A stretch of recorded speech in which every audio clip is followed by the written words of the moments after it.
Quer transformar seu tempo online em dinheiro de verdade? Descubra como milhares de pessoas estão faturando na internet, começando do zero. Não perca tempo. O segredo está no primeiro comentário fixado.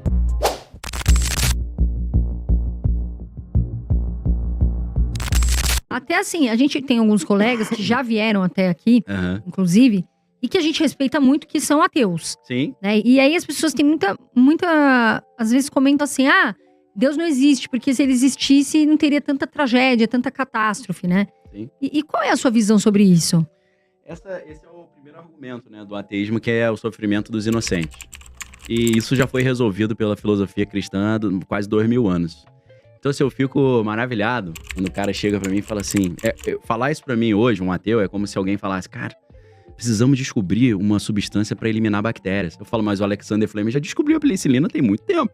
Então eu falo, meu irmão, essa pergunta já foi respondida há muito tempo. Então eu já aproveito pra dar uma cutucada no cara, né? Quando você fala assim, essa criança está sofrendo, ela é inocente e isso é o mal. Então se Deus existe, ou ele é mal ou Deus não existe. Porque se Deus é bom, ele não permitiria isso. Isso na filosofia se chama juízo de valor. Você está dizendo se uma coisa é boa ou ruim, verdade ou mentira, certo ou errado. Então você está fazendo um juízo, agindo como juiz, falando observando a situação, eu digo, essa situação é ruim, plenamente, não tem nenhuma justificativa para isso, então isso é o mal. Só que eu vou dar um exemplo chulo aqui, tosco, não chulo de baixo calão, mas tosco, assim, simples, para tentar ilustrar. Vamos supor que eu mostro uma filmagem para vocês, de um celular. É uma criança esperando o ônibus da escola. Aí, de repente, vem um adulto, empurra essa criança, sem motivo nenhum, a criança bate com a cabeça na árvore, que estava do lado, se machuca e precisa ir pro hospital. Aí eu falo, que juízo de valor você faz sobre essa atitude desse adulto? Esse cara é um psicopata, precisa ser internado, que ele é um mal para a sociedade. Olha a covardia que ele fez com a criança. Mas aí eu chego e falo, olha o outro ângulo dessa filmagem. A árvore soltou um galho enorme que ia cair certinho na cabeça da criança. O cara empurrou a criança, foi um mal menor, entendeu? Então, o que isso significa? Significa que para eu dizer se uma situação realmente é boa ou é ruim, eu teria que ter a noção de tudo que está acontecendo em volta. E para isso eu precisaria de tempo infinito e conhecimento infinito das coisas. Para eu realmente falar, isso não tem nenhuma justificativa. Né? A gente sabe que tem vários tratamentos, remédios que têm efeito colateral, mas acabou sendo bom. Tem muitos traumas que acontecem na nossa vida que acabam sendo bons lá na frente, né? Jesus morreu na cruz, mas foi para salvar a humanidade. Então, Jesus se deu mal, morreu. Ele falou, não, essa que é a minha vitória. Então tem coisas que para nós, que somos limitados, a gente não tem tempo infinito, nem conhecimento infinito, não somos onipresentes, nem oniscientes, nem onipotentes, a gente olha e a gente fala, cara, eu tenho certeza que isso é ruim. Mas talvez se a gente entendesse a mente de Deus, a gente percebesse que há algo muito bom ali que a gente não consegue dizer, porque a gente tem informação limitada e tempo limitado. Então a ideia é a seguinte, você dizer que o sofrimento do inocente é um argumento para Deus não existir, significa que você está dizendo que tem certeza que Deus não teria uma razão melhor para permitir aquilo. E você não pode ter essa certeza nunca, porque você não é eterno e não tem todas as informações. O Daniel. É uma questão de lógica. É mais do que uma questão teológica, é uma questão de lógica. Eu até passei... Recentemente eu passei um caso que eu contei para algumas amigas e que para mim... Olha como Deus existe na minha visão, por isso aconteceu. Sim. Eu vinha sentindo alguns momentos bem depressivos, né? E me sentindo baixo, me sentindo mal. Uhum. E eu conversei com Deus à noite, né? Nesses dias, umas 11 da noite. Falei, Deus, me fala o porquê disso, né? O que o senhor quer de mim? O que tá acontecendo? Porque eu não tô entendendo o seu recado, né? E foi do nada, eu tinha acabado de fazer uma cirurgia. Eu falei, bom, não sei se foi algum remédio que eu tomei. Enfim, comecei a pensar. Mas eu mesmo assim comecei a conversar com Deus pra pedir uma resposta. Uhum. E aí, 4 horas da manhã, eu decidi descer na cozinha, né, na minha casa. Sim. Eu tinha água na mesa, mas eu resolvi descer pra pegar um copo de água.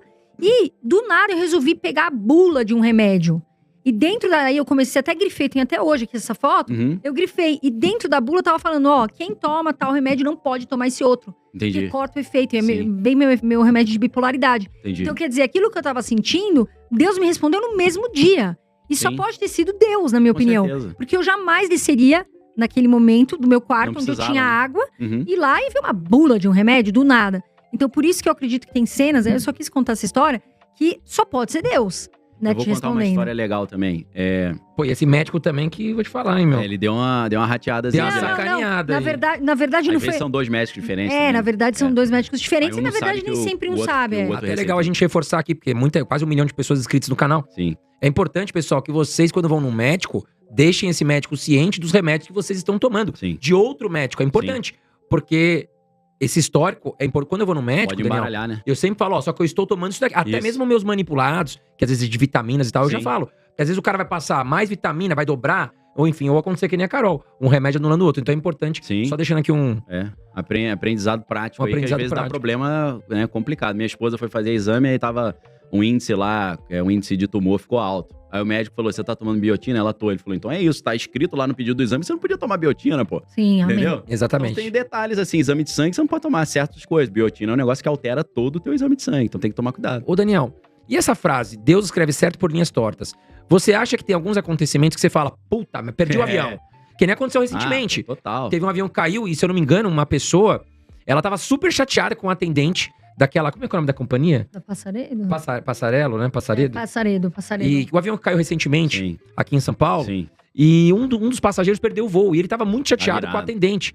Pô, É deixa isso. eu entrar, tá? Ele falou, não pode, o voo já fechou. E depois ele voltou lá pra agradecer, depois que o avião caiu, falando, cara, você salvou minha vida. É, isso aí. Então, assim, Acontece poderíamos falar, muito. Deus escreve certo por linhas tortas. Isso acontece, então. Sim, então, a história que eu ia contar, tem a ver com o P. Diddy. O Jamie Foxx, que é um ator famoso, né, americano comediante também, ele começou uma história de que ele tinha filmagens do P. Diddy, porque a história é a seguinte, o Jamie Foxx morava em Los Angeles, o P. Diddy é de Nova York, e o P. Diddy começou a ir pra Los Angeles fazer umas festas, e fazia festa na boate que o Jamie Foxx frequentava, e quando o P. Diddy chegava, ele fechava a boate, ninguém entrava. Aí ele, pô, esse cara tá me atrapalhando de curtir a minha boate aqui de sempre. E aí ele inventou uma estratégia, ele inventou que ele era videomaker, ele chegava com a câmera e falava, cara, essas festas são muito legais, você tem que filmar, não quer que eu filme não? Aí o P. Diddy falou, filma aí, pô. Então nessa de deixa eu filmar a festa só pra entrar, o cara tem banco Milhares de de dados de um materiais. monte de maluquice que aconteceu dentro das festas. Isso vira um problema, mas não virou problema porque ele era muito amigo do P. Diddy. Só que aí ele começou a falar algumas coisas críticas ao P. Diddy nas entrevistas, né? Falando que as festas tinham coisa estranha, eu filmei as festas.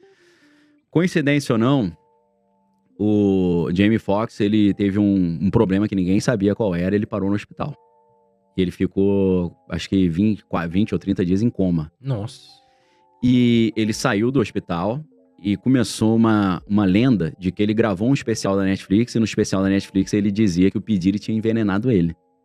Entendeu? Já tem outras histórias do P. Diddy ter envenenado pessoas como a sua própria esposa Kim Carter, né? Ou Kim Porter, perdão. Então, o Jamie Foxx saiu o especial da Netflix dele, e o especial é muito legal, não por isso, ele insinua que o P. Diddy teria envenenado ele, não fala P. Diddy me envenenou, mas ele fala, quando eu quase morri, eu vi uma luz, aí eu achei que era a luz se eu tava indo pro céu, mas era uma luz vermelha de fogo, e quando eu olhei era o inferno, e quando eu olhei o diabo era o P. Diddy. Então ele fez várias críticas ao P. Diddy, assim, por baixo dos panos. Mas ele fala, o que ele diz? Ele diz que a pressão dele subiu de um jeito absurdo, ele teve como se fosse um AVC. Né? E ninguém sabe por que a pressão dele subiu até hoje. E ele ficou internado e tal, voltou cheio de sequela, ele não conseguia andar, ele não conseguia se mexer, tava com uma tremedeira no corpo. E aí ele foi falando, assim, é muito legal, porque em vários momentos do episódio da Netflix, tá disponível na Netflix pra quem quiser assistir, acho que é What Really Happened, o que realmente aconteceu, ele fala, isso não foi uma coisa do mal na minha vida, foi muito bom, porque me reaproximou de Deus. Eu voltei a orar, que eu tinha abandonado a Deus. Então, muito legal isso, vai nessa linha do que a gente tá falando, né? Pra Muito quem legal. quiser assistir, é um episódio legal. Muito obrigado por terem assistido até aqui. Não se esqueçam de deixar o like, se inscreverem no canal e até o próximo vídeo.